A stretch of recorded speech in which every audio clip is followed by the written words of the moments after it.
శ్రీ చాగంటి కోటేశ్వరరావు గారు భగవద్గీతపై వారి ఉపన్యాసాన్ని మనందరికీ కూడా అందిస్తారు. అయ్యా, మీకు నమస్కారాలతో ప్రారంభించవలసిందిగా కోరుతూ ఉన్నాం. శుంబరధరం విష్ణుం శశివర్ణం చతుర్భుజం ప్రసన్నవదనం ధ్యాయేత్ సర్వవిఘ్నోపశాంతయేత్. గురుర్బ్రహ్మా గురుర్విష్ణుః గురుర్దేవో మహేశ్వరః గురుః సాక్షాత్ పరబ్రహ్మ తస్మై శ్రీ గురవై నమః. వ్యాసాయ విష్ణురూపాయ వ్యాసరూపాయ విష్ణవే నమో వై బ్రహ్మనిధయే వాసిష్ఠాయ నమో నమః. కూజంతం రామ రామీతి మధురం మధురాక్షరం ఆరుహ్య కవితాశాఖాం వందే వాల్మీకికోకిలం. శ్రుతిస్మృతిపురాణానాం ఆలయం కరుణాలయం నమామి భగవత్పాదశంకరం లోకశంకరం. వాగర్ధావివ సంపృక్తౌ వాగర్ధప్రతిపత్తయే జగతః పితరౌ వందే పార్వతీపరమేశ్వరౌ. సూక్తిం సమగ్రయతున స్వయమేవ లక్ష్మీః శ్రీరంగరాజమహిషీముధరైఃకటాక్షైః. వైదగ్ధ్యవర్ణగుణగుంభనగౌరవైర్యాం కండూలకర్ణకుహరాः కవయోధయంతి. హైమోర్ధ్వపుండ్రమజహన్మకుటం సునాసం మందస్మితం మకరకుండలచారుగండం బింబాధరం బహుళదీర్ఘకృపాకటాక్షం. శ్రీవేంకటేశముఖమాత్మని సన్నిధత్తాం. విమలపటి కమలకుటి పుస్తకరుద్రాక్షశస్తహస్తపుటి కామాక్షి పక్ష్మలాక్షి కలిత విపంచి విభాసి వైరించి. మనోజవం మరుతతుల్యవేగం జితేంద్రియం బుద్ధిమతాం వరిష్టం వాతాత్మజం వనరయూధముఖ్యం శ్రీరామదూతం శిరసా నమామి. ఆపదామపహర్తారం దాతారం సర్వసంపదాం లోకాభిరామం శ్రీరామం భూయో భూయో నమామ్యహం. హరి ఓం. పరమేశ్వర స్వరూపైన సభకి నమస్కారం.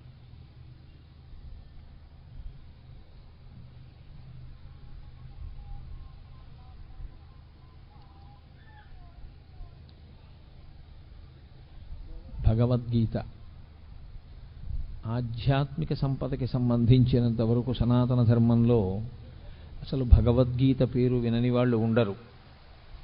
తెల్లవారి లేస్తే ప్రత్యేకించి న్యాయస్థానాల్లో మనం నిజమే చెప్తున్నాము అన్నప్పుడు భగవద్గీత మీద ఒట్టు పెట్టించడం అన్నది ఒక స్థితి. అంటే దాని యొక్క వైభవానికి, దాని మీద సనాతన ధర్మంలో ఉండేటటువంటి వ్యక్తులకు ఉన్న విశ్వాసానికి, నమ్మకానికి అది ప్రతీకగా నిలబడుతుంది. ప్రస్థానత్రయంలో ఒకటి భగవద్గీత. సాక్షాత్తు కృష్ణ భగవానుడే కురుక్షేత్ర యుద్ధ భూమి యందు అర్జునునకు బోధించినటువంటి సమస్త ఉపనిషత్ సారాంశము.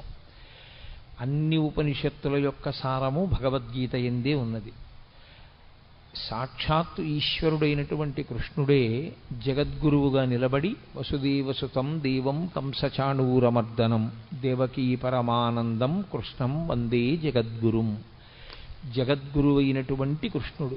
జగద్గురువైనటువంటి కృష్ణుడు అంటే ఆయన జగత్తును ఉద్దేశించి చెప్పలేదుగా భగవద్గీత.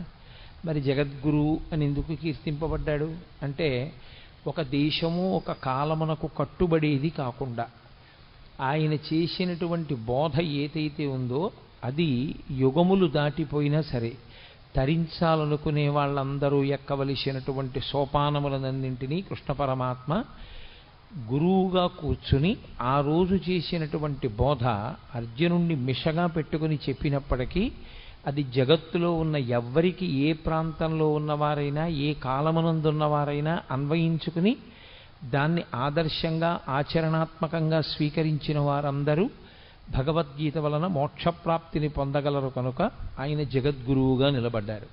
తరువాతి కాలంలో వచ్చిన జగద్గురు శబ్దానికి అర్థం కూడా అదే. అందుకని కృష్ణం వందే జగద్గురుం. అటువంటి మహానుభావుడు ఆ భగవద్గీతని బోధ చేసి ఉన్నారు. అయితే చిత్రమైనటువంటి విషయం, అర్జునుడితో కృష్ణ భగవానుడికి చాలా కాలం నుంచి సాన్నిహిత్యం ఉంది. కానీ ఆయన భగవద్గీత బోధ చెయ్యలేదు. కురుక్షేత్ర యుద్ధభూమి యందు మాత్రమే బోధ చేశారు. అసలు విచిత్రం ఏమిటంటే సనాతన ధర్మంలో అత్యంత ప్రముఖమైనటువంటివి ఏ ఉన్నాయో అవన్నీ కూడా కేవలం ఒక్క వ్యక్తికి మాత్రమే చెప్పబడ్డాయి. అనేక మందిని కూర్చోబెట్టి చెప్పినవి కావు. ఏవేవి చాలా గొప్పవని మనం అనుకుంటామో అవన్నీ ఒక్కరికే చెప్పారు. శ్రీరామాయణంలో సంక్షేప రామాయణాన్ని నారద మహర్షి వాల్మీకి ఒక్కరికే చెప్పారు. అలాగే ఆదిత్య హృదయాన్ని అగస్త్య మహర్షి రామచంద్రమూర్తికి ఒక్కరికే యుద్ధభూమిలో చెప్పారు. భాగవతాన్ని పరీక్షిత్తుకి ఒక్కడికే శుకబ్రహ్మ చెప్పారు. భగవద్గీతని కురుక్షేత్ర సంగ్రామ భూమి యందు అర్జునుడికి ఒక్కడికే కృష్ణ పరమాత్మ బోధ చేశారు. అది సరి అయినటువంటి సమయం ఆసన్నమైంది అనుకునేంత వరకు ఆయన బోధ చేయలేదు. ఇప్పుడు అర్జునుడు వినడానికి తగిన సమయాన్ని పొంది ఉన్నాడు అని ఆయన అనుకున్నప్పుడు మాత్రమే ఆ బోధ చేశారు. ఆ చేయబడినటువంటి బోధ ఏదో కాకతాళీయంగా 4 మాటలు చెప్పినట్లుగా ఉండదు. అసలు భగవద్గీత యొక్క ఆవిర్భావమే అంత గంభీరంగా ఉంటుంది. అసలు దాని ప్రారంభమే ఒక యోగంతో, అర్జున విషాద యోగంతో ప్రారంభమైంది. అటువంటి భగవద్గీతని గురించి పెద్దలు ఒక్క శ్లోకంలో దాని యొక్క గొప్పతనాన్నంతటినీ చెప్తారు.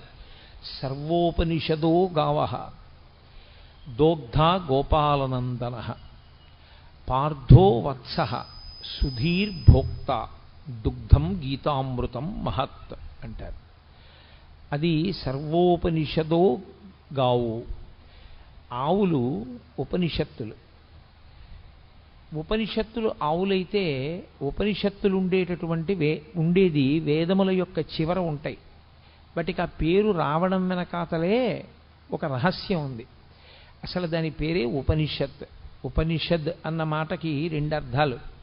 ఒకటి, ఉపనయనం అయిన తర్వాత గాయత్రీ మంత్రం చెయ్యడానికి కావలసిన అధికారము సిద్ధించిన తరువాత గురువుగారికి దగ్గరగా కూర్చుని బ్రహ్మజ్ఞానమును పొందేటటువంటి అవకాశాన్ని బ్రహ్మచారి పొందితే ఉపనిషద్.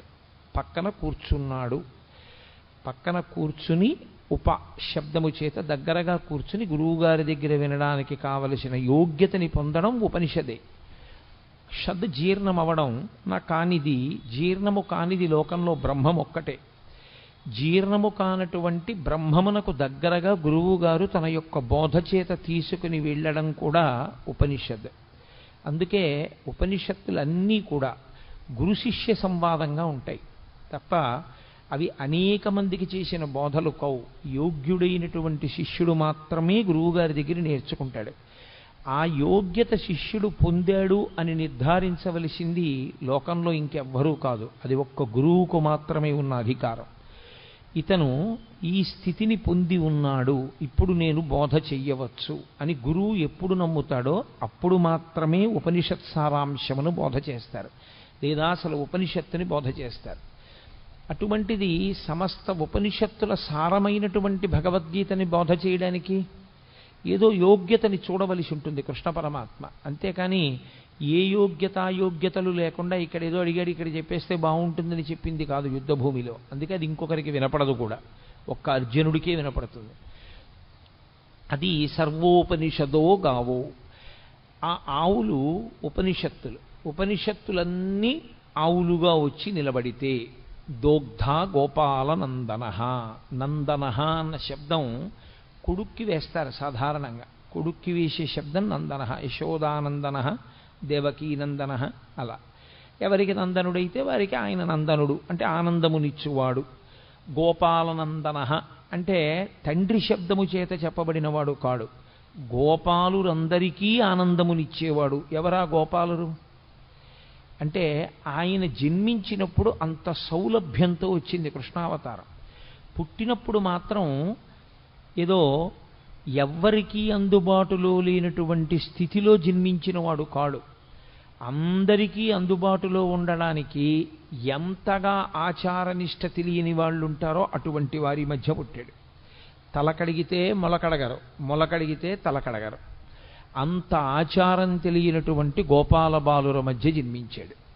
అందుకే ఏ పాములిరుగక ఏ పారుమేటికి పశుల కాపరి ఇంట పాము కలిగి, ఏ కర్మయును లేక వెలయునొక్కడికిని జాతకర్మంబులు సంభవించే, ఏ తల్లి చనుబాలు ఎన్నడెరుగని ప్రోఢ తల్లి యశోదచనుల పాలు త్రవనిరిగి, ఏ హాని వృద్ధుల నిరుగని బ్రహ్మంబు పొదివిటిలో వృద్ధి పొందనుంది, ఏ చదువులనైన ఇట్టిట్టిదనరాని అర్థం అవయవములయందు అందముంది అని ఆ కృష్ణ పరమాత్మ యొక్క జన్మ విశేషం గురించి భాగవతంలో పోతన గారు అంటారు, అందరికీ అందుబాటులో ఉండేటటువంటి గోపాల బాలుడిగా గోపాల బాలుర మధ్య జన్మించాడు. వాళ్లతో కలిసి ఆడుకున్నాడు, వాళ్లతో కలిసి తిరిగాడు.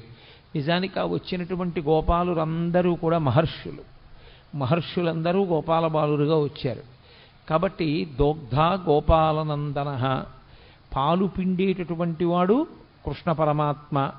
ఆ పాలు పిండడానికి దేంట్లోంచి ఆ పాలు వస్తాయో ఆ ఆవులు ఉపనిషత్తులు బ్రహ్మమును ప్రతిపాదన చేస్తాయి. ఉపనిషత్తుల యొక్క సారాంశమును చెప్పాలన్నా, ఉపనిషత్ చెప్పాలన్నా తాను ఒక స్థాయిని చేరుకున్నవాడైతే తప్ప చెప్పడానికి అర్హతని పొందడు. కృష్ణ పరమాత్మ జగదాచార్యుడు.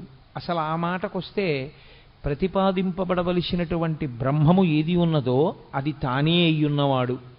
బ్రహ్మమును ఎరుగుట చేత తాను బ్రహ్మమవుతాడు ఎవరైనా. బ్రహ్మవిద్ బ్రహ్మైవ భవతి అని. కానీ ఆయన బ్రహ్మవిద్ బ్రహ్మైవ భవతి కాడు, ఆయన స్వయముగా బ్రహ్మము, పరమేశ్వరుడు. అటువంటి కృష్ణుడే ఆచార్యుడయ్యాడు. గురువుకి బ్రహ్మమునకు తేడా చెప్పడం సనాతన ధర్మంలో ఉండదు. గురుర్బ్రహ్మ గురుర్విష్ణు గురుర్దేవో మహేశ్వర గురు సాక్షాత్ పరబ్రహ్మ తస్మై శ్రీ గురవై నమః. అటువంటి గురువయ్యాడు. కాబట్టి సర్వోపనిషదోగావో దోగ్ధ గోపాలనందన. ఏ శిష్యుడి యొక్క స్థాయిని బట్టి ఎలా మాట్లాడాలో ఎలా చెప్పాలో బాగా తెలుసున్నటువంటి కృష్ణ పరమాత్మ గురువుగా, ఆ పాలు ఉపనిషత్తుల యొక్క పాలు పిండేవాడిగా, అంటే సమస్త ఉపనిషత్తుల యొక్క సారమైన భగవద్గీతని బోధ చేసేటటువంటి వాడిగా ఆయన నిలబడ్డాడు. పార్థో వత్సః.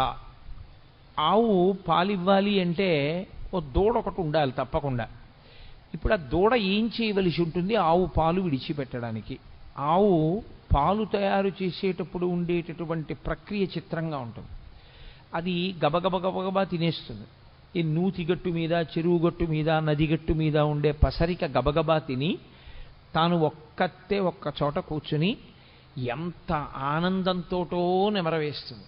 కడుపులో ఉన్నదాన్ని మళ్ళీ నోట్లోకి తెచ్చుకుని నోట్లో ఉన్నదాన్ని బాగా నమిలి మళ్ళీ లోపలికి పంపి ఆ పనికిరాని పచ్చగడ్డిలోంచి పసిపిల్లలు కూడా తాగి బ్రతకడానికి వీలైనటువంటిది, పరమ వృద్ధులైనటువంటి వారు, రోగులు కూడా తాగి బ్రతకగలిగినటువంటి పాలని తయారు చేస్తుంది. ఇంత గొప్ప పాలు కదా, పంచామృతములలో మొదటిది కదా.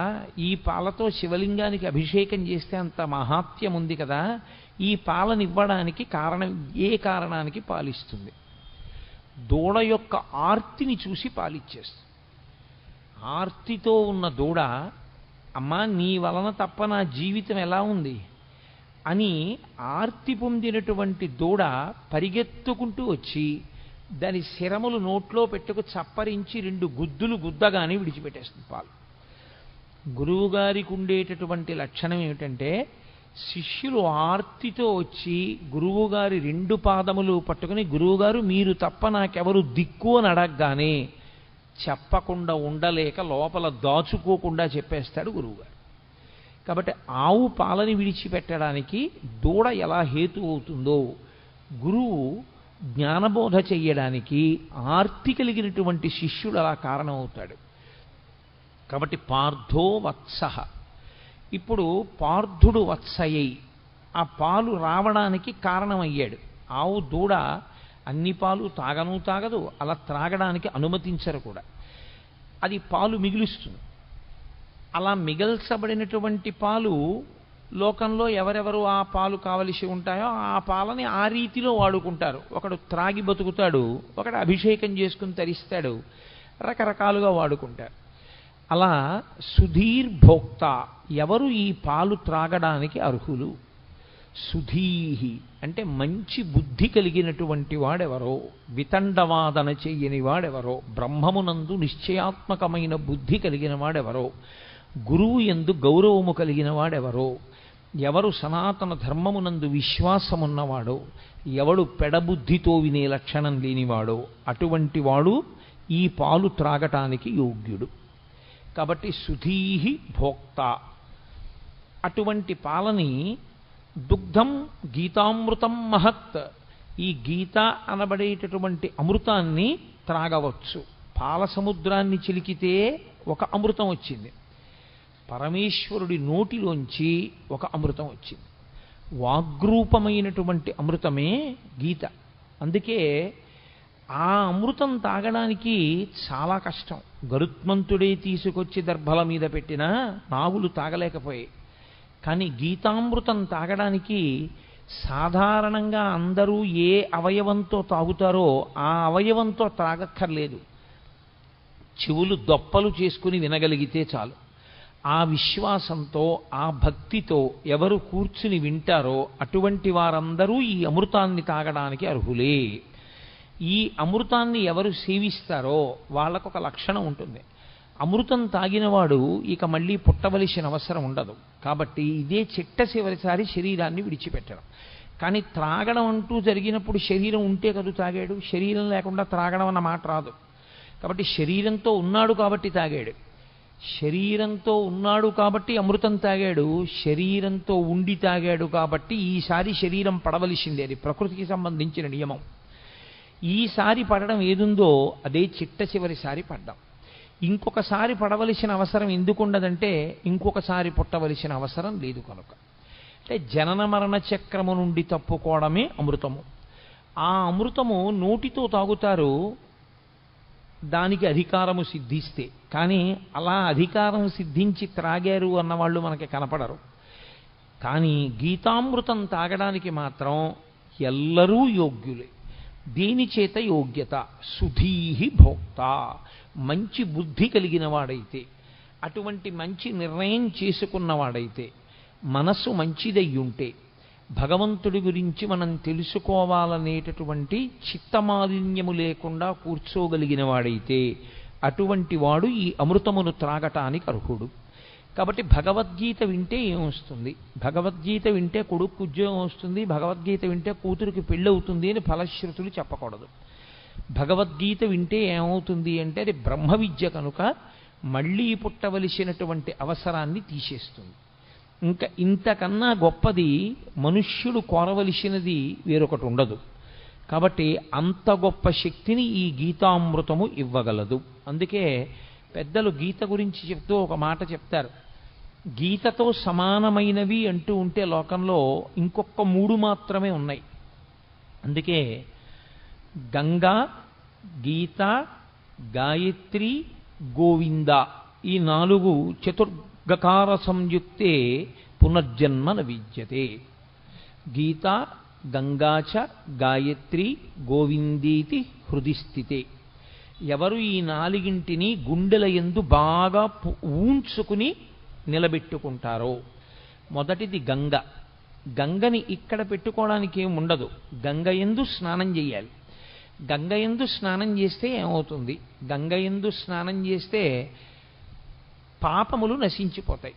పాపములు నశించిపోతే మళ్ళీ చేయడా? గంగలోంచి బయటకు వచ్చాక చెయ్యడని నమ్మకం ఏం లేదు.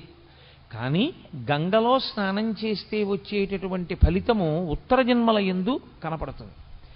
కానీ గీత అనబడేటటువంటి గంగని త్రాగినవాడు ఇప్పుడే ఇక్కడే మోక్షానికి అధికారాన్ని పొందుతాడు. 2, అది పరమేశ్వరుని యొక్క శిరస్సుకి తగిలి కింద పడడం వల్ల అంత శక్తిని పొందింది. భవాంగపతితంతోయం పవిత్రమితి పస్పృశు అంటారు వాల్మీకి మహర్షి రామాయణంలో. గంగ హిమవంతుని పెద్ద కూతురిగా పరమేశ్వరుని యొక్క శరీరాన్ని తాకి హిమాలయ పర్వతాల మీద పడి తాను అనేక మార్గములలో ప్రవహించి త్రిపథగా అయింది కాబట్టి గంగకి శక్తి వచ్చింది. ఈ గంగ సాక్షాత్తుగా పరమేశ్వరుడి నోటిలోంచి ఆవిర్భవించింది. ఆవిర్భవించినటువంటి ఈ గంగ ఎప్పుడో ఏ జన్మలోనో ఫలితమిచ్చేది కాదు. ఈ జన్మలో ఇప్పుడే ఇక్కడే ఫలితం ఇవ్వగలిగినది గీతామృతమనబడేటటువంటి గంగ. కాబట్టి నిజానికి గంగ కన్నా గీత ఒక పైమెట్టు మీదే నిలబడుతుంది. గీత, గంగాచ, గాయత్రి. గాయత్రి ఉపనయనము చేసుకోవడానికి అధికారమున్న వాళ్ళందరూ గాయత్రి మహామంత్రాన్ని చేస్తారు. గాయత్రి మహామంత్రం అంత గొప్ప మంత్రం ఇక లోకంలో లేదు. అది మంత్రములకన్నిటికీ తల్లి అని పేరు దానికి. అందులో అడిగేది ఒకటే, ప్రచోదయాత్, మా బుద్ధులు ప్రేరేపింపబడుగాక, ప్రేరేపింపబడుగాక, ప్రేరేపింపబడుగాక అని అడుగుతూ ఉంటారు త్రిసంధ్యల యందు. కాబట్టి ఆ గాయత్రి బుద్ధిని మరల్చి ఈశ్వరుని యందు పెట్టి తాను తరించేటటువంటి అవకాశాన్ని గాయత్రీమాత ఇస్తుంది.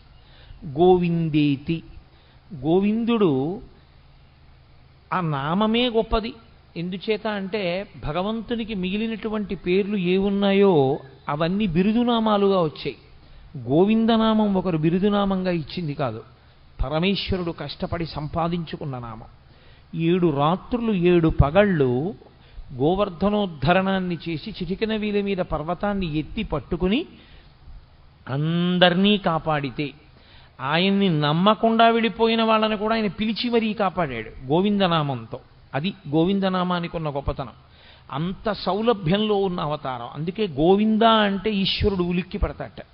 కారణం ఏమిటంటే నేను ఆ నామాన్ని సంపాదించుకున్నది నేనే కష్టపడి 7 రాత్రులు 7 పవళ్ళు పర్వతాన్ని ఎత్తి పట్టుకుని నన్ను నమ్మకుండా పక్కకి వెళ్ళిపోయినటువంటి వాళ్ళని కూడా పిలిచి, బాలుండీతడు కొండదొడ్డది మహాభారంబు సైరింపగా దాలండో ఎనిదీని కింద నిలువంచింతింపగా బోలది శైలాంబోనిధి జంతు సంయుత ధరాచక్రంబుపై పడ్డ నాకేలల్లాడదు బంధులార నిలుడి క్రిందం ప్రమోదంబునన్ అంటాడు. మీరు బెంగపెట్టుకోకండి, ఈ కొండ కింద పడదు. సమస్త బ్రహ్మాండం వచ్చి కొండ మీద పడిపోయినా కొండ కింద పడకుండా పట్టుకుంటాను. కాబట్టి రండి రండి అని నమ్మకం లేని వాళ్ళని కూడా పిలిచి కొండ కింద నిలబెట్టి 7 రాత్రులు 7 పగళ్ళు మనుష్యులను ఆవులను దూడలను కాసినటువంటి కారణం చేత, కాపాడిన కారణం చేత పరమేశ్వరుడు సంపాదించుకున్నటువంటి నామము గోవిందనామము కాదు. గోవింద అంటే భూమిని కాపాడేవాడు, గోవింద అంటే వాక్కులకు అధిపతి అయినవాడు, గోవింద అంటే వాక్కును విస్తరించగలిగినటువంటి వాడు. వింద అన్న శబ్దానికి అర్థం తంతువుగా సాగడం. దూది పట్టుకుని ఇలా ఇలా ఇలా ఇలా ఇలా ఇలా తంతువు కింద తంతువులందు చేలమ విధంబున ఏ పరమేశమూర్తి ఎందింతయు ఒప్పు భంగి అంటారు పోతన గారు. పెద్ద పెద్ద దారాల కింద ఒక కండిలోంచి వెడితే దాన్ని తంతు అంటారు. తంతువు కింద విస్తరిల్లి లోపల పరబ్రహ్మము శబ్దము చేత ఆవిష్కరింపబడితే గోవింద అంటారు. అంతర్బహిశ్చ తత్సర్వం వ్యాప్య నారాయణ స్థిత. నామరూపాత్మకంగా కనపడేటటువంటి జగత్తు కాదని దాని లోపల జీవుడిగా ఉన్నటువంటి బ్రహ్మం ఎవరున్నారో వాడిని గుర్తించడానికి నామరూపాలని ఆధారం చేసుకుని విశ్వమునందు విశ్వనాథుణ్ణి చూడగలిగినటువంటి ప్రజ్ఞాపాఠవములు పెరగగలిగిన స్థితికి గోవింద అని పేరు. కాబట్టి ఆ గోవిందేతి హృదిస్థితే, ఎవరు ఈ 4గింటిని గుండెలలో పెట్టుకుంటారో అంటే సంతతము ఈ 4గింటిని స్మరణ చేస్తూ ఉంటారో అటువంటి వారందరూ కూడా పునర్జన్మ న విద్యతే, ఇక వాళ్ళు మళ్ళీ వేరొక శరీరాన్ని పొందవలసినటువంటి అవసరము ఉండదు. వాళ్ళు ఈ శరీరమే ఆఖరిసారి పడిపోవడం తప్ప వేరొకసారి శరీరము పడవలసిన అవసరం ఉండదంటే అసలు పుట్టనే పుట్టరు. అంత గొప్పవి ఈ 4. అంత గొప్పవైనటువంటి 4లో ఒకటి గీత. ఈ గీత ఆవిర్భవించినటువంటి విధానం చాలా ఆశ్చర్యకరమైనటువంటి స్థితిలో ఆవిర్భవించింది. మీకు తెలుసు, మహాభారతంలో ఎంత కాదు అని పక్కకి తీసుకెళ్లడానికి ప్రయత్నం చేసిన ఈశ్వరుని యొక్క అవతార ప్రయోజనమే రాక్షస సంహారము కనుక, ధర్మమును నిలబెట్టడం కనుక కురుక్షేత్రంలో కురుపాండవులు కలుసుకోవడం యుద్ధం కోసం అనివార్యమైంది. తీరా ఇద్దరూ వచ్చి కలుసుకున్నారు. ఇక యుద్ధం ప్రారంభం అవ్వాలి. ధర్మరాజు గారు పెద్దలకి నమస్కారం చేయడానికి వెళ్ళాడు. అంతవరకు అందులో ధర్మదోషం ఏం లేదు.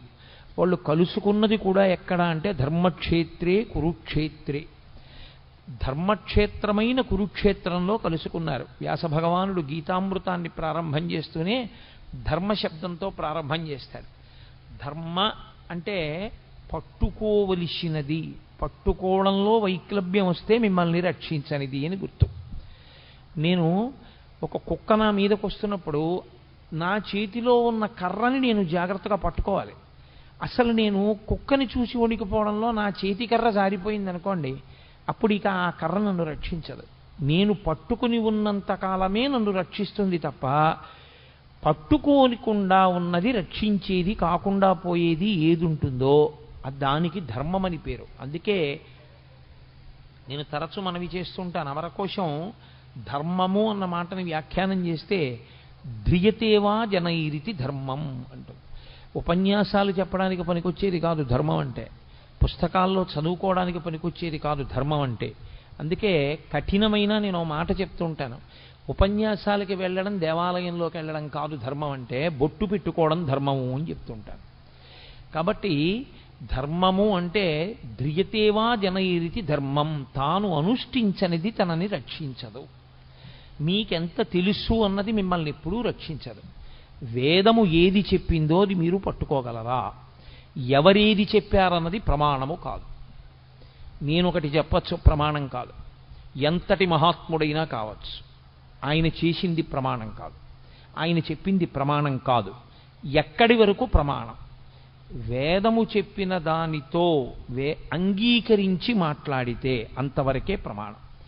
వేదము చెప్పిన దాన్ని వ్యతిరేకించి మాట్లాడితే, ఎక్కడ వరకు వేదాన్ని అంగీకరించి మాట్లాడాడో అక్కడ వరకు ప్రమాణవాక్కు మాట్లాడాడని, వేద వ్యతిరేకమైన మాట్లాడినదంతా కూడా దుస్తర్కం చేశాడని అంటారు.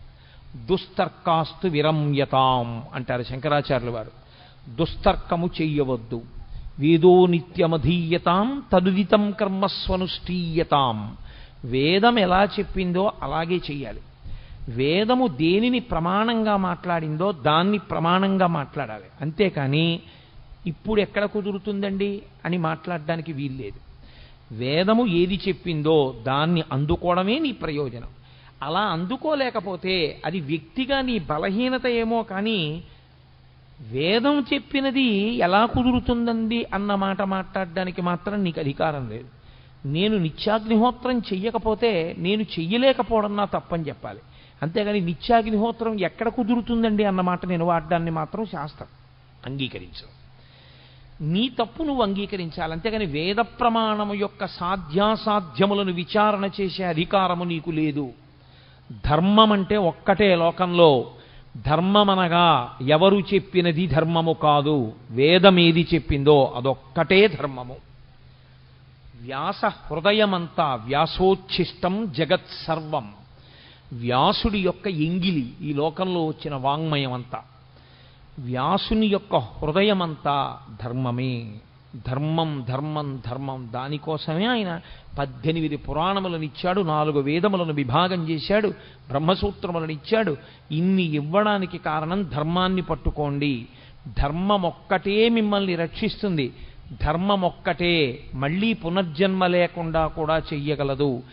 ఎవడు ధర్మాన్ని పట్టుకోబోయి ధర్మం పట్టుకున్నాననుకుని అధర్మాన్ని పట్టుకుంటున్నాడో వాడికి ధర్మము యొక్క ఫలితము పొందలేడు. అది కుదిరేటటువంటి విషయం కాదు. పైకి తాను ధర్మం పట్టుకున్నానని అనుకుంటున్నాడు, కానీ తాను పట్టుకున్నది ధర్మము కాదు. స్వధర్మో నిధనం శ్రేయః పరధర్మో భయావహ. తనకి కాని ధర్మం పట్టుకున్నవాడు తాను తరించలేడు. కాబట్టి ధర్మమే ప్రాతిపదిక. అందుకే ప్రారంభమే మంగళవాచకంగా దీన్ని తీసుకున్నారు వ్యాసుల వారంటే, ధర్మశబ్దాన్ని తీసుకున్నారు. ధర్మక్షేత్రే కురుక్షేత్రే. కురుక్షేత్రమైనటువంటి ధర్మక్షేత్రంలో ఆ కురుపాండవులు ఇద్దరూ కూడా కలుసుకున్నారు. ఇక యుద్ధం ప్రారంభం అవ్వాలి. ఎవరి ధర్మం వారిది. లోకంలో ధర్మరాజు గారు ఎదురుగుండా కనపడినటువంటి పెద్దవాడు, వంశకర్త, మహానుభావుడు భీష్ముడు. భీష్మ ద్రోణాది మహాపురుషులకు నమస్కారం చేయడం కోసమని ధర్మరాజు గారు వెళ్ళారు. అర్జునుడు ఇరుపక్షముల మధ్యలో నిలబెట్టబడినటువంటి రథంలో నిలబడి ఉన్నాడు. కృష్ణ భగవానుడు అన్నాడు, అర్జున చూడొక్కసారి ఇరుపక్షములలో మోహరించిన సైన్యాన్ని చూడు. ఎందుచేత అర్జునుడే ప్రధానంగా రాక్షస సంహారము అంటే రాక్షసులే కురువీరుల వైపు ఉన్నారు, లేదా కురువీరులుగా ఉన్నారు. ఇప్పుడు వాళ్ళని సంహరించాలి. అందుకే అతనికి అంత శస్త్రాస్త్ర సంపదనంతటినీ ఇప్పించాడు కృష్ణ పరమాత్మ. చూడవయా, ఒక్కసారి వాళ్ళతో యుద్ధం చేయాలి నువ్వు. అడుగో భీష్ముడు, అడుగో ద్రోణుడు, అడుగో కృపుడు, అడుగో శల్యుడు, అడుగో అశ్వత్థామ, అడుగో దుర్యోధనుడు, వరుసగా అందరినీ చూపించాడు. నిలబడినవాడు నిలబడినట్టు వెంటనే అర్జునుడు ఒక మాట అన్నాడు. అందుకనది అర్జున విషాద యోగమైంది. నకాంక్షే విజయం కృష్ణ నచ రాజ్యం సుఖానిచ కిన్నో రాజ్యేన గోవింద కిం భోగైర్జీవితేనవా. ఈ శ్లోకాలు అర్థం చేసుకోవడంలో వచ్చినటువంటి వైక్లభ్యంతో అక్కర్లేని వ్యాఖ్యానాలు చేస్తున్న వాళ్ళు ఉన్నారు లోకంలో. ఆయనకి కూడని ధర్మాన్ని ఆయన మాట్లాడాడు. ఆయన అన్నాడు, నా కాంక్షే విజయం కృష్ణ. ఏమొస్తుంది ఇప్పుడు వీళ్ళందరినీ చంపేస్తే? విజయం వస్తుంది. విజయం వస్తే ఏమొస్తుంది? రాజ్యం వస్తుంది. రాజ్యం వస్తే ఏమొస్తుంది? ధర్మరాజు గారు సింహాసనం మీద కూర్చుని పరిపాలన చేస్తాడు. కానీ ఏమైపోతుంది? నా గురువు మరణిస్తాడు, మా తాతగారు మరణిస్తారు, నా అన్నదమ్ములు మరణిస్తారు, నా బంధువులందరూ చచ్చిపోతారు. ఇంతమంది చచ్చిపోయినటువంటి నెత్తుటి కూడు మిగులుతుంది. ఇప్పుడు ఈ నెత్తుటి కూడిని నేను తినవలసి వస్తుంది. మీరు చాలా జాగ్రత్తగా పట్టుకోవలసి ఉంటుంది భగవద్గీత ఆవిర్భావాన్ని. ఆయన వైరాగ్యమును పొందుతున్నాడు. చిచ్చి ఇవన్నీ ఏమిటంటున్నాడు? ఆయన ధర్మాన్ని మాట్లాడుతున్నాడు. వీళ్ళందరినీ చంపడం ఎందుకని? కానీ ఆ ధర్మంలో వైక్లభ్యం ఉంది, అది దిద్దాలి ఇప్పుడు కృష్ణ పరమాత్మ. వీళ్ళందరినీ చంపడం ఏమిటి? వీళ్ళందరినీ చంపేస్తే ఏమొస్తుంది? నాకేం మిగలదు. అందరినీ చంపేసిన వాడు అర్జునుడు అన్న పేరు వస్తుంది. ఇంతమందిని చంపేసి నేను రాజ్య పరిపాలన మొదలు పెడితే నిన్నటి వరకు నా కంటి ముందు ఉన్నటువంటి తాతలు, తండ్రులు, గురువులు, బంధువులు, స్నేహితులు ఇంతమంది మరణించిన తరువాత నేనొక్కడిని మిగిలితే నేను పొందేటటువంటి సంతోషం ఏమిటి? కాబట్టి నాకొద్దు ఈ యుద్ధము వద్దు, ఈ విజయము వద్దు, ఈ రాజ్యము వద్దు. ఇప్పుడు ఆయన ఎంత భయవిహ్వలుడైపోయాడంటే అంతటి మహావీరుడైనటువంటి అర్జునుడి చేతులు వణికిపోయాయి. వణికిపోవడంలో ఆయన చేతిలో ఉన్నటువంటి గాంధీవం జారి కింద పడిపోయాడు. కింద పడిపోతే తాను ఎలా నిలబడ్డాడో అలా నిలబడ్డవాడు నిలబడ్డట్టే నీరసం ఆవహించేసి చతికిల పడిపోయాడు. నీరసం ఆవహించి చతికిల పడిపోయాడు అంటే ఆయన శరీరంలో ఇప్పుడు ఏదో ఆరోగ్యపరమైన సమస్య తలెత్తలేదు. ఆయనకి శరీరంలో ఎంత ఆరోగ్యం ఉండాలో అంత ఆరోగ్యము ఉంది, ఎంత బలం ఉండాలో అంత బలము ఉంది. కానీ శరీరమునందుండవలసినటువంటి బలాన్ని, శరీరమునందు ఉన్నటువంటి ఆరోగ్యాన్ని ఏది పాడు చేసేసింది అంటే బలహీనపడిపోయినటువంటి మనస్సు పాడు చేసేసింది. ఇది చాలా గొప్ప విషయం. మీరు ఎంత బలవంతులు అన్నది కాదు, మీ మనస్సు ఎంత జవంతో ఉన్నది అన్నది ప్రధానం. మనస్సుకి జవం లేనివాడు శరీరంతో ఎంత బలం ఉండనివ్వండి ఉపకారం చేయలేడు.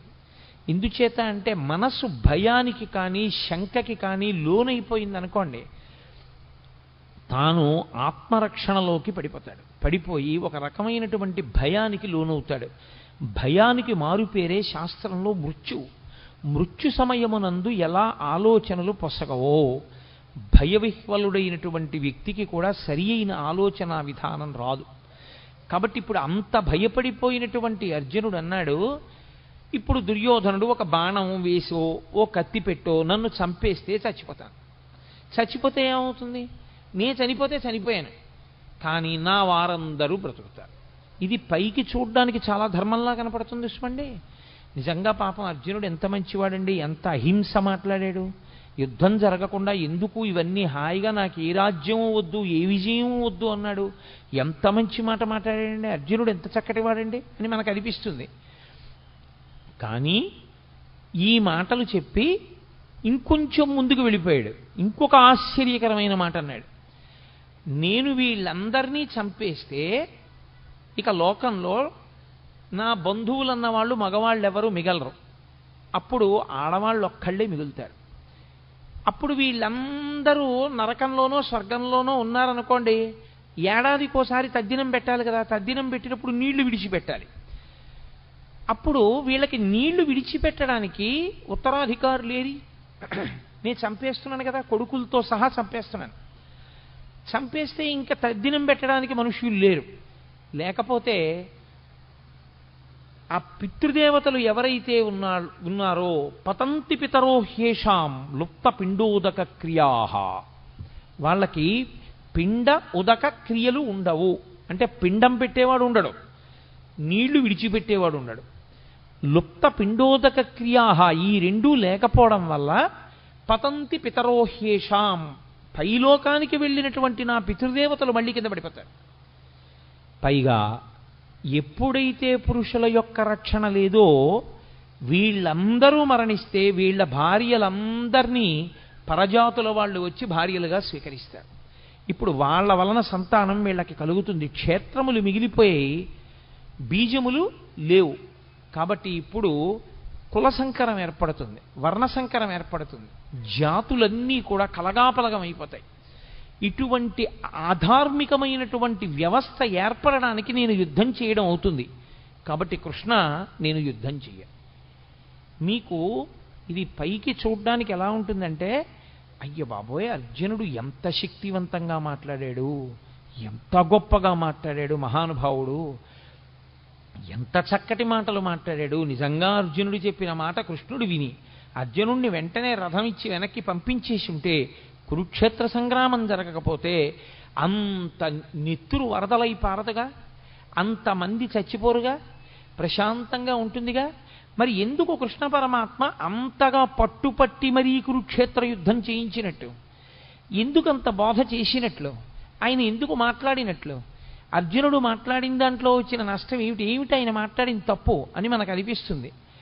అర్జునునికి కలిగినటువంటి విషాదము యోగమైంది భగవద్గీతలో. అందుకే అర్జున విషాద యోగము అని పిలిచారు.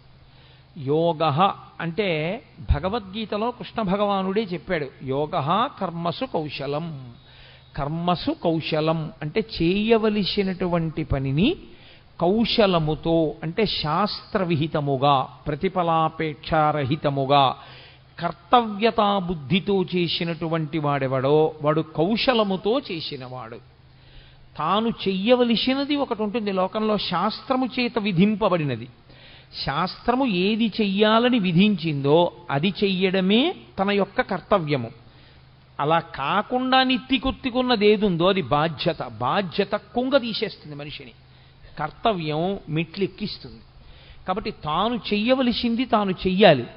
క్షత్రియుడిని అంతఃపురాలు ఇచ్చారు, రాజభోగాలు ఇచ్చారు, పరిపాలన చెయ్యమని ఇచ్చారు. దేని కొరకు? క్షత్రియుడు మంచం మీద చచ్చిపోవడం అత్యంత హేయమైన విషయంగా చూసింది శాస్త్రం. ఆనాటికి ఉన్నటువంటి వ్యవస్థ అటువంటిది. ఆయన 10 మందిని రక్షించాలి. అందుకే తనకి వైరం ఉందా లేదా అనవసరం, తనకి వైరం ఉన్నా లేకపోయినా తాను మాత్రం అమాయకులను పీడించేటటువంటి వాళ్ళని నిగ్రహించడం కోసం యుద్ధభూమికి వెళ్ళి అలా అమాయకుల్ని పాడు చేసేటటువంటి వాళ్లతో చేసేటటువంటి యుద్ధంలో తాను శరీరం విడిచిపెట్టినా తాను స్వర్గానికి వెడతాడు తప్ప, తనకి అక్కర్లేని ధర్మం నెత్తి మీద వేసుకుని తన కర్తవ్యాన్ని తాను విస్మరిస్తే, తాను ప్రశాంతంగా శాంతి బోధ చేస్తూ తాను మరణిస్తే, లోకంలో ఉన్న వాళ్ళందరినీ బాధ పెడుతున్నటువంటి రాక్షస శక్తుల్ని దునుమాడవలసినటువంటి వాడు తన కర్తవ్యాన్ని తాను నిర్వర్తించకుండా అక్కరలేని కర్తవ్యాన్ని తెచ్చి తన నెత్తి మీద పెట్టుకుని ఆ కర్తవ్య నిర్వహణ చేత తాను శరీరం విడిచిపెడితే అటువంటి వాడు అధమలోకాలకు వెళ్ళిపోతాడు, అధమ ఉపాధుల్లోకి వెళ్ళిపోతాడు. కాబట్టి ఎవరు చెయ్యవలసినటువంటి కర్తవ్యాన్ని వాళ్ళు చెయ్యవలసి ఉంటుంది. ఇప్పుడు అర్జునుడికి వచ్చినటువంటి పెద్ద వైక్లభ్యం ఎక్కడొచ్చిందంటే, ధర్మము అన్నదాన్ని ఒకదాన్ని పట్టుకున్నాడు. చంపడం తప్పు, అందులో సందేహం లేదు. భూతదయ అన్ని ధర్మములలోకి గొప్ప ధర్మం, నిష్కారణంగా చంపకూడదు. కానీ ధర్మమును నిలబెట్టడం కోసం ధర్మాన్నే పాడు చేస్తున్న వాళ్ళు ఎవరున్నారో అటువంటి వాళ్ళని సంహరించి ధర్మాన్ని నిలబెట్టవలసినటువంటి కర్తవ్యం క్షత్రియుడిది.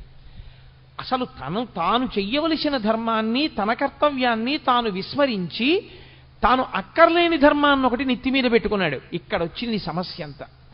అక్కరలేని వైరాగ్యాన్ని నెత్తి మీద పెట్టుకుని అక్కరలేని విషయాన్ని తాను అన్వయం చేసుకుని తాను చెయ్యవలసిన అవసరం లేని పని తాను చేస్తానని, తాను చెయ్యవలసిన పనిని తాను చెయ్యనని భీష్మించుకోవడం చేత తాను పాడవడమే కాకుండా ఇప్పుడు లోకంలో అధర్మం నిలబడకుండా చెయ్యవలసిన వాడు అలా చెయ్యకపోతే అధర్మము విచ్చలవిడిగా పెరిగిపోతుంది. కనుక తద్దోషము అర్జునుడికి రాకుండా మళ్లీ ధర్మాన్ని నిలబెట్టడానికి ధర్మం విషయంలో అతను ఎక్కడ పొరపాటు పడుతున్నాడో ఆ పొరపాటుని దిద్దవలసి ఉంటుంది. అది అడ్డుపెట్టి మాట్లాడుతున్నది అర్జునుణ్ణి. కానీ అసలు మన ధర్మం ఏమిటి, మనం ఏం చెయ్యాలి, మనం ఎందుకు పాడవుతుంటాం, మనకి మళ్ళీ మళ్ళీ ఎందుకు పునర్జన్మ కలుగుతూ ఉంటుంది, ఈ రహస్యాలన్నీ తెలుసుకోవాలనుకుంటున్నటువంటి వాడికి కృష్ణుడు చేసినటువంటి భగవద్గీత బోధని వినడం తప్ప, దాన్ని ఆచరణలోకి తెచ్చుకోవడం తప్ప తప్పించుకోవడానికి పునర్జన్మని వేరొక మార్గం మాత్రం ఉండదు. అందుకే ఆనాడు అర్జునుడికి చెప్పడం అన్నది మిష. కానీ మనం కూడా అందరము అటువంటి కురుక్షేత్రంలోనే నిలబడతాం. మనందరికీ కూడా ధర్మం విషయంలో మీమాంస, ధర్మం విషయంలో అనుమానం. ఏం చెయ్యాలో తెలియదు, ఏం చెయ్యకూడదో తెలియదు. చెయ్యకూడనివన్నీ తాను ఎత్తుకుంటాడు. అసలు తాను చెయ్యవలసింది తాను చెయ్యడు. ఎలా తరిస్తాడు? తాను తరించలేడు దానివల్ల. అందుకని నీవేది చెయ్యాలో తెలుసుకుని నువ్వు అది చెయ్యడంలో నువ్వు నైపుణ్యాన్ని సాధించాలంటే, అటువంటి కౌశలమును నువ్వు పొందాలంటే, ఆ కౌశలము చేత నువ్వు యోగమును పొందాలంటే అనేన యుజ్యతే ఇతి యోగః అంటాడు పతంజలి. అనేకముగా ఉన్నవి ఒక్కటిగా మారి ఆ ఒక్కటిగా నువ్వు నిలబడి ఒకటి యందు ప్రవేశించి ఒకటిగా అనుభవాన్ని పొంది రెండవది లేదు కనుక భయాన్ని పొందకుండా శరీరాన్ని విడిచిపెట్టగలిగినటువంటి సాక్షిమాత్రపు శక్తిని నువ్వు పెంపొందించుకొనగలిగితే దానికి యోగమని పేరు. ఇప్పుడు అర్జునుడు పొందినటువంటి కష్టం ఏదుందో దానికి జవాబు చెప్పాలి. చిత్రం ఏమిటంటే 1వ అధ్యాయం మొత్తం మీద అర్జున విషాద యోగంలో కృష్ణ భగవానుడు ఎక్కడా మాట్లాడలేదు. ఎందుచేత అంటే ఎవడికి ధర్మం విషయంలో అనుమానం ఉందో, ఎవడు పొరపాటు జీవితం గడుపుతున్నాడో, ఎవడు ఈ అయోమయంలో ఉన్నాడో వాణ్ణి ముందు తనకున్న అయోమయం అంతా మాట్లాడినివ్వాలి. అందుకని ముందే నోరు నొక్కేశారనుకోండి, అసలు నన్ను చెప్పనిస్తే కదండి అంటాడు. అందుకని ముందు మాట్లాడినివ్వాలి. ఎంత మాట్లాడతాడో అంతా మాట్లాడనిచ్చి అప్పుడు తాను మాట్లాడాలి ఆచార్యుడు. అందుకే 2వ అధ్యాయం వచ్చేంత వరకు అసలు కృష్ణ భగవానుడు నోరు విప్పలేదు. మనం డాక్టర్ గారి దగ్గరికి వెడతాం. డాక్టర్ గారి దగ్గరికి వెడితే డాక్టర్ గారు మనకున్నటువంటి అనారోగ్యాన్ని అడుగుతాడు. మనకేం తెలుసు అంటే దేని మూలంగా రోగం వచ్చిందో మనకి తెలియదు. వచ్చిన రోగం వల్ల మనం పడుతున్న బాధ ఒకటే మనకి తెలుసు. మనమేం చెప్పగలం? మన బాధ ఒకటే చెప్పగలం డాక్టర్ గారికి. ఏమిటో డాక్టర్ గారు సాయంకాలం అయ్యేటప్పటికి జ్వరం వచ్చేస్తుందండి, పొద్దున్న తిన్నది జీర్ణం అవుతుంది, రాత్రి 7 గంటలు 6 దాటిందంటే ఇంకా ఒళ్ళు వేడెక్కుతుంది, ఏది తిన్నా జీర్ణం అవ్వదు సరికదా, వాంతి అయిపోతుందండి, రాత్రిపూటే ఉంటుంది. వీడు బాధ ఒకటే చెప్తూ ఉంటాడు. వింటూ డాక్టర్ గారు ఏం ఆలోచిస్తాడంటే వీడికి సాయంకాలం 6 అయ్యేటప్పటికి జ్వరాన్ని కల్పించగలిగినటువంటి సూక్ష్మాంగ జీవి ఏది ప్రవేశించి ఉంటుంది, దాని వలన వీడిలో ఏ రకమైనటువంటి జ్వరం ప్రకోపించి వీడికి జీర్ణం కాకుండా ఆహారం బయటికి వెళ్ళిపోతుంది.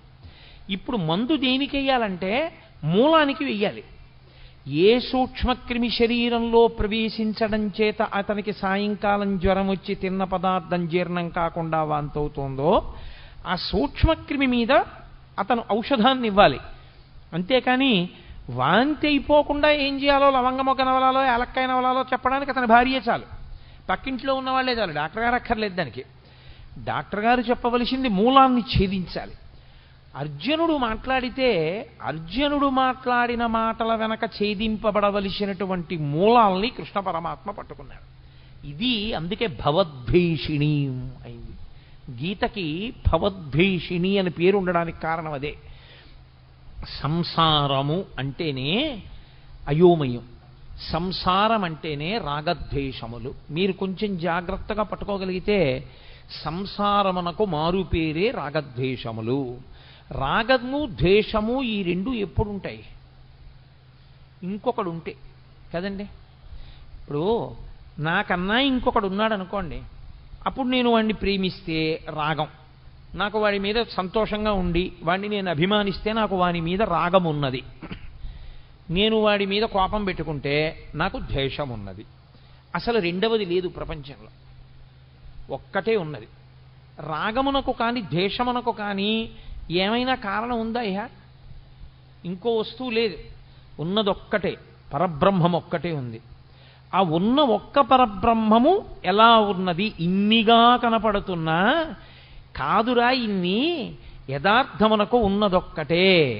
అన్ని నగలుగా కనపడుతున్నా ఉన్నదొక్క బంగారమైనట్టు, అనేక కుండలుగా కనపడుతున్నా ఉన్నదొక్క మన్నైనట్టు, అనేక కడవలలో పోసిన ఉన్నది ఆ ఆవు పాలైనట్టు, అనేకమైన ఆవులున్నా అన్నిటి యొక్క పాలలో ఉన్న ధర్మము ఒక్కటైనట్టు,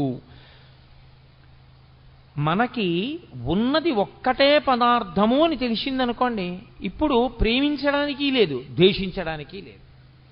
కాబట్టి ఇప్పుడు అర్జునుడికి రాగము పుట్టింది, ద్వేషము పుట్టింది. ద్వేషం ఎవరి మీద పుట్టిందంటే తన మీదే పుట్టింది. అయ్యో నేను వీళ్ళని చంపేస్తాను, వీళ్ళని చంపేస్తే ఇదిగో వీళ్ళందరూ పాడైపోతారు, వీళ్ళందరూ పాడైపోతారు, వాళ్ళ మీద ఒక పిచ్చి రాగం పట్టుకుంది, వాళ్ళ మీద ఒక పిచ్చి ప్రేమ, అర్థం లేని ప్రేమ పట్టుకుంది, కాబట్టి నేను వీళ్ళని చంపను. ఈ రాగద్వేషములనేటటువంటివి ఏర్పడడానికి కారణము రెండవ వస్తువు ఉండడం. ఇప్పుడు ఈ రెండవ వస్తువు ఉన్నది అనేటటువంటిది ఏదో, దానినే మోహము అని పిలుస్తారు శాస్త్రంలో. అజ్ఞానావస్థ, అవిద్య, దాని చేత వచ్చినటువంటి అయోమయావస్థ. ఈ అయోమయం పోవాలి అంటే గురుబోధ వినా మార్గం ఉండదు. కాబట్టి ఇప్పుడు కృష్ణుడు గురువుగా నిలబడి మాట్లాడాలి. అందుకు ఆయన మాట్లాడుతున్నాడు. ఇప్పుడు కృష్ణుడు మాట్లాడితే ఏమవుతుంది? అర్జునుడికి ఏ మోహము తనకున్నదని తనకి తెలియదో అది పోయిందని తెలుస్తుంది. తనకి ఉన్నప్పుడు ఇది ఉంది, అందుకు ఇలాంటి ఆలోచనలు వచ్చాయని తెలియదు. పోయి మళ్ళీ తనకి ధర్మం తెలిసిపోయాక తనకేం పోయిందో తెలుస్తుంది. అందుకే గీత అంతా అయిపోయిన తర్వాత నీకేమర్థమైంది అని అడిగాడు. నాకు భగవద్గీత అర్థమైందని చెప్పలేదు. నష్టో మోహ స్మృతిర్లబ్ధ. నేను ఏ మోహము, ఏ అజ్ఞానము, ఏ అవిద్య నన్ను పట్టుకుందో అది పోయింది. నాకు ఏది ఇంత పూర్వం తెలిసి ఉన్నదో అది ఇప్పుడు మళ్ళీ నాకు తెలిసి వచ్చింది. అంటే జ్ఞానము మీద కమ్ముకున్నటువంటి మేఘములు ఎగిరిపోయి ఈ స్థితి మళ్ళీ నువ్వు బోధించడం చేత నాకు కుదిరింది. అందుకని ఇప్పుడు అర్జునుడు అవధి లేనటువంటి అజ్ఞానంతో మాట్లాడేశాడు. మాట్లాడి మాట్లాడి మాట్లాడి మాట్లాడి తనే పెంచేసుకున్నటువంటి బెంగ ఇదంతా. ఇది చాలా చిత్రమైనటువంటి లక్షణం. సాగిపోయినంత కాలం బాగుంటుంది. ఏదైనా ఒక సమస్య వచ్చేందనుకోండి, ఆ సమస్య వచ్చేటప్పటికీ తానుగా నిలబడి కర్మఫలాన్ని అనుభవించేసేయగలిగినటువంటి శక్తి అందరి యందు ఉండడం సాధ్యమయ్యే విషయం కాదు.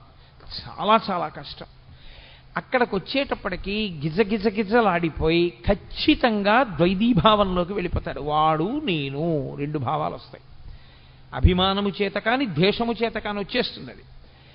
ఈ వచ్చినప్పుడు మాట్లాడటమే చాలా కష్టం. అక్కడ ఆ భావనల నుంచి శిష్యుణ్ణి పైకెత్తి స్వధర్మం దగ్గర నిలబెట్టాలి. మళ్ళీ ఏది ధర్మమో దాని యందు నిలబెట్టాలి. అది నిలబెడుతున్నాడు ఆయన. ఇప్పుడు ఆయన నిలబెట్టడంలో ఒక్క అర్జునుడు కాదు అలా నిలబడేది. గీత చదువుకుంటున్న వాళ్ళందరూ అటువంటి ధర్మక్షేత్రంలో, అటువంటి కురుక్షేత్రంలో నిలబడ్డవాళ్ళే.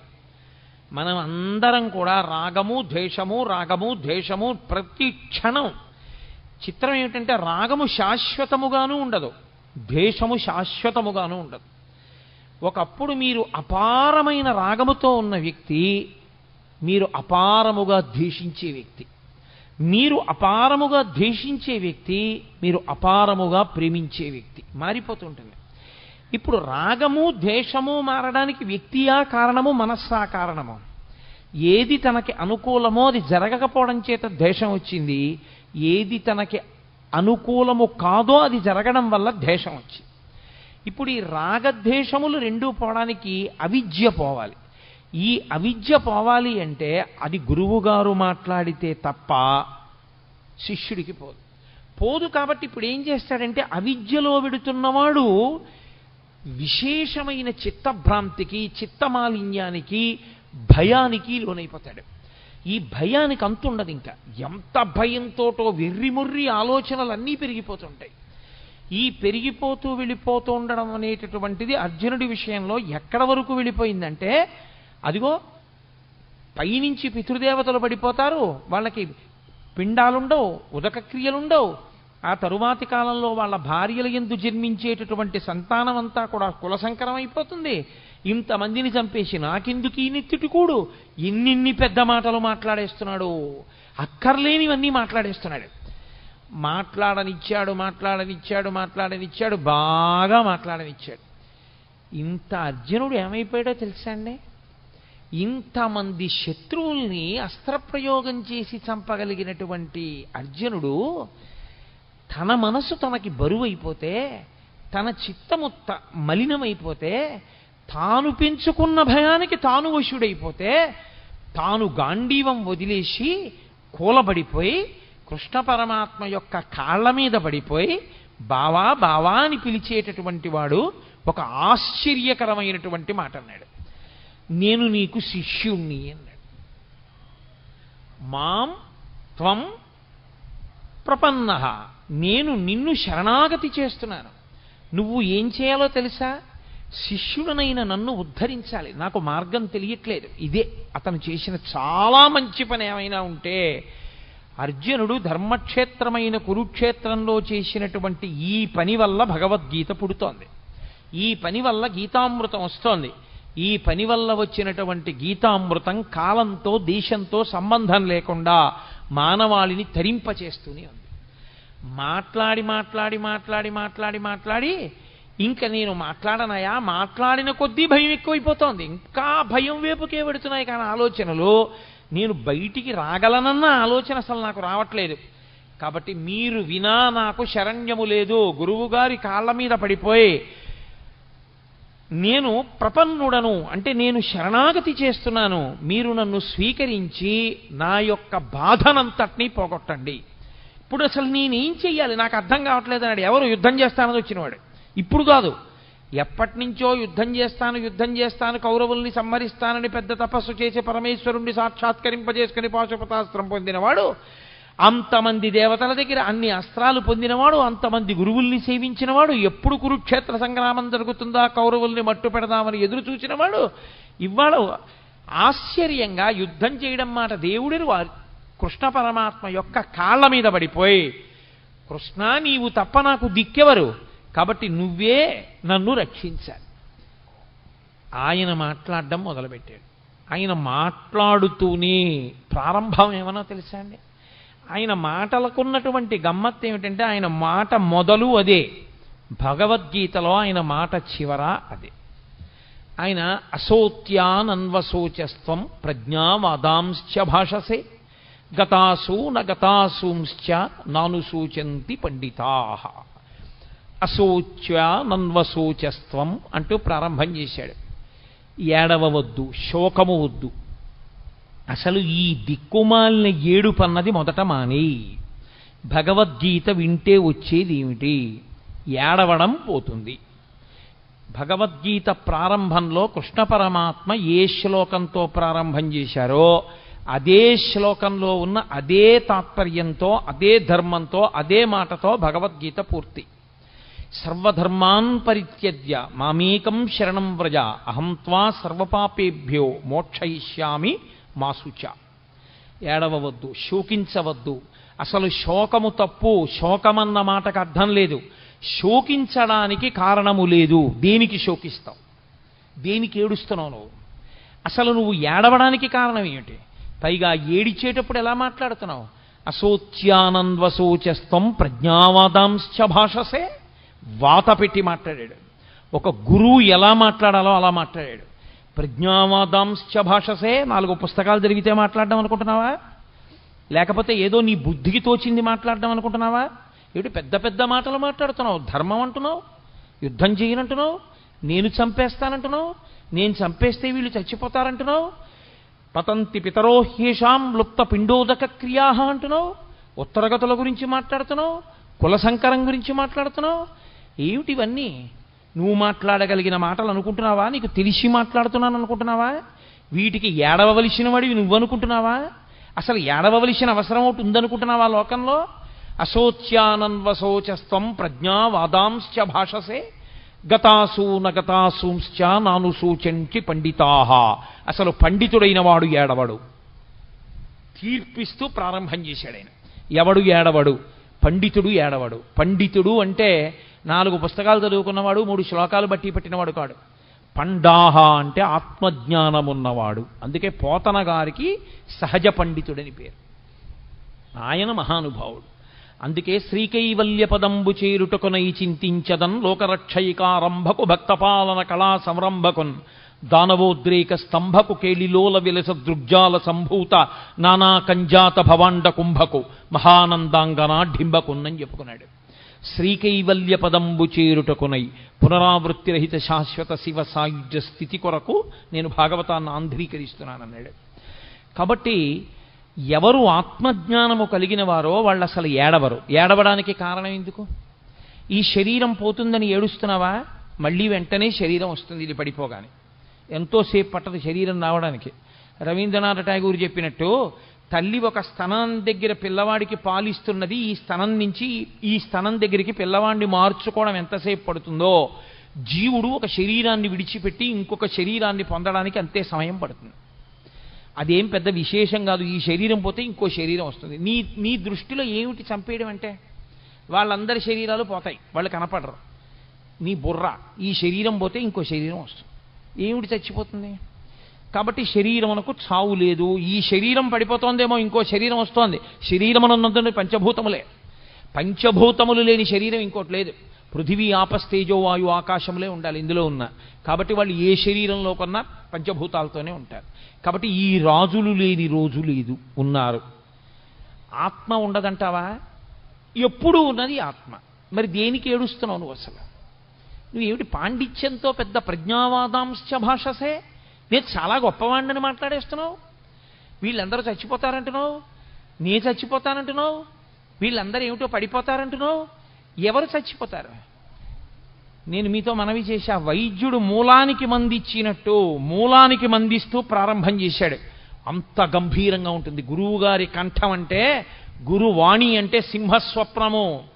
మిగిలిన పిట్టలు కుయ్యచ్చు, కాకులు కుయ్యచ్చు, పందులు అరవచ్చు, పిల్లులు అరవచ్చు. అరణ్యంలో ఏ జంతువు భయపడదు.